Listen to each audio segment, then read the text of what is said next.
Brent wants to know why you can read upside down. Reason I could read upside down is there were three of us boys. We took the Kansas City paper, and when it came, we'd put it down on the living room floor and read it. Well, Byron and Eddie got the right side up, and I had to go to the other side, so I read the paper upside down. Suzanne wants to know your account of the four older kids being born as home births.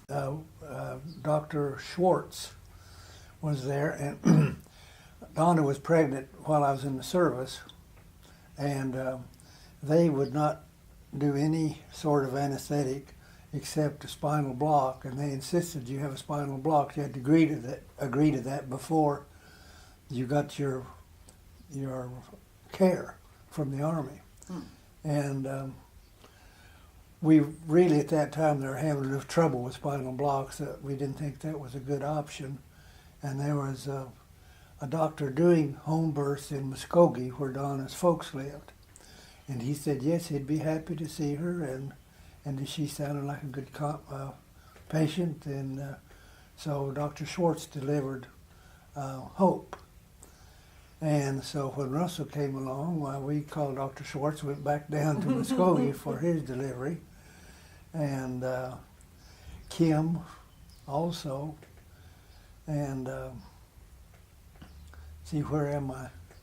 Then was Brent born at Grandma's also with Dr. Schwartz? Brent was, and you were born in...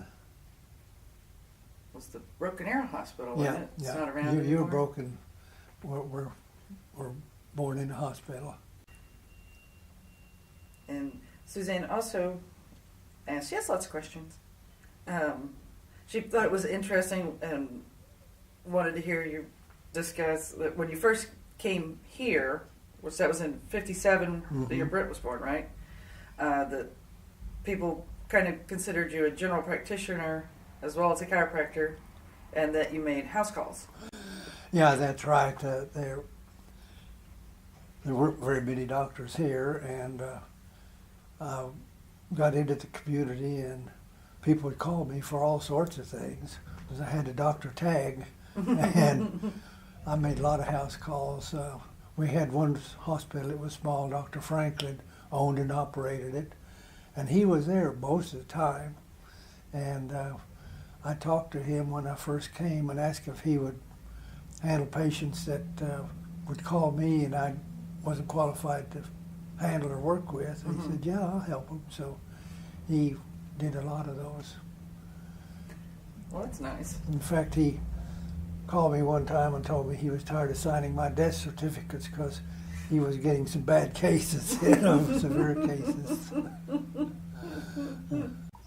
Kim, I guess, half remembers a story about you all going to a dance when you were young and or in school, and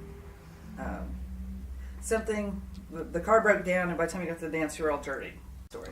Well, my first car was a 1932 Model B Ford, and it was thoroughly worn out when I got it. I traded a motor scooter for it, and on the way home, it quit, and I called the guy that sold it to me, and he said, oh yeah, I'll fix it. So he came out and got it going again. And so I finally got home, and my mother was standing at the doorway on the side of the house. I remember she cried when she saw me coming into this bad car. And it finally found out what was wrong was it had dirt in the gas tank and would clog up the gas line. And so it's no problem. I just get my little pliers out, unhook the gas line, blow it out, and then go on. Well, by the time I got to where I was going to look like I'd been nursing a sow or something. And of course got the shirts dirty and all, so we finally got that solved. And next real trauma with that was out on a intersection in Kansas. I was making a left-hand turn, and they were doing some dirt work. And as I was going through, the tailpipe fell off of the exhaust manifold, and I thought I'd been run over by a tractor. Oh man, yeah. But I stopped and found it and got it out and put it in the back of the car and drove on to Baldwin City, Kansas. I was going out to help Byron with some work out there. So I finally got rid of that. But yeah, I did arrive in bad shape. And Kim, also would like to hear about the kid story that she's heard you tell about having an old clothes washing machine out in the yard, and Grandpa would fix it, and then as soon as he left, it would break, and you and your brothers would spend the whole day fighting with that old washing machine. Yeah, it was a Maytag gas-powered machine, and my dad would get it started before he went to work, and then Mother would come out and start the laundry with water we called up from the creek, or creek as we call it. And about the time he would get out of sight, well, that thing would quit. And Mother wasn't a big woman. She was about 100-pounder and petite, but she'd struggle and could never get it started. So she was happy to get out of the gas-powered washing machine. Yeah, I guess electric probably is way better. Yes.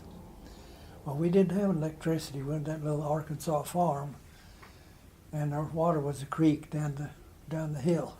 Mm. So, when you all four were in practice in Kansas City together, what made you decide to leave Kansas City and go somewhere else, and why did you pick Broken Arrow? Well, I always loved to travel. And anytime Daddy or Grandpa were going anywhere, they knew I liked to go, so they'd let me go with them. And Daddy had an uncle lived in Tulsa. We were living in Kansas City, and he was going to come down to Tulsa to visit this uncle.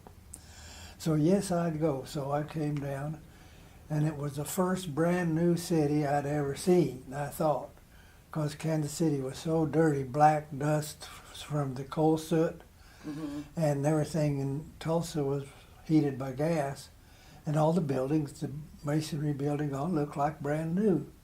And I couldn't believe it. I'd ask the old uncle, how old was that building? Well, that's 30 years old, or that's 40 years old. So I was really impressed with Tulsa.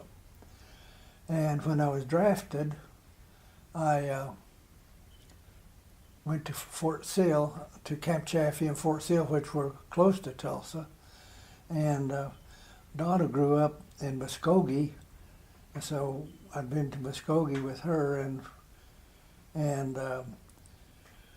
the Four Office thing, as we got busier, why it was getting a little too tight. And I talked to my brother Eddie and said, one of us needs to relocate, and I'll give you your choice. You stay here or go. And he said, well, really, he'd not been in practice that long. He said, I'm not ready to branch out. I said, well, I'll do that.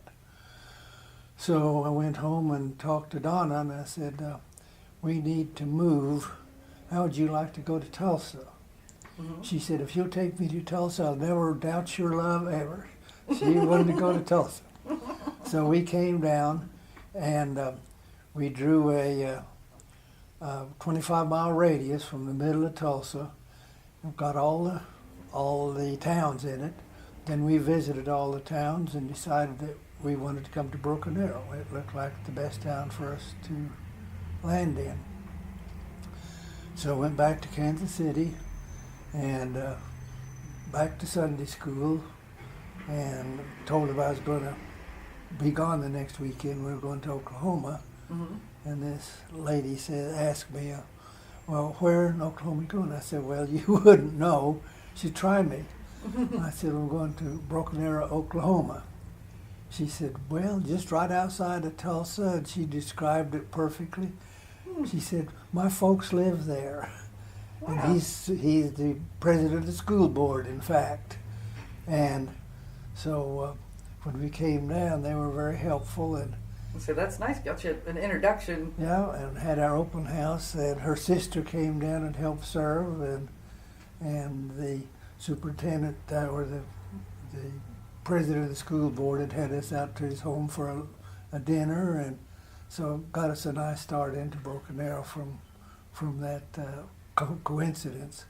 So, do you remember having any stories about going to speakeasies or bootleggers or anything? Yeah, one of the attorneys invited Donna and me to a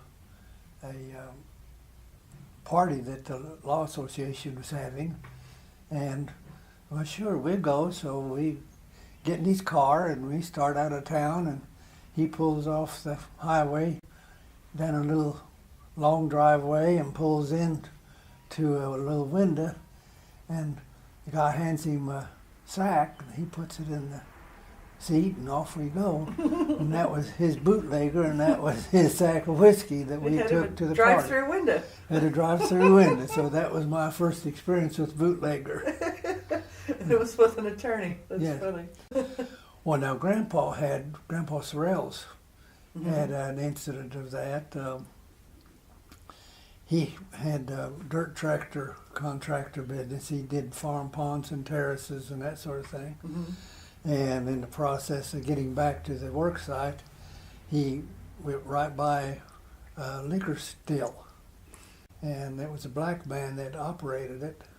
And so the man called him, he said, Mr. Sorrells, if you saw something you weren't supposed to see, you wouldn't tell anybody, would you? And he said, I don't have anything to tell. Mm-hmm. So he went on and did his business. When he got back, he had 2 gallons of Moonshine whiskey. And he had run the college experiment station at OSU. And so the boys there would ferment fruit juice and various things. So he knew a little bit about alcohol. So he decided he'd make good bourbon out of that moonshine. And he bought some oak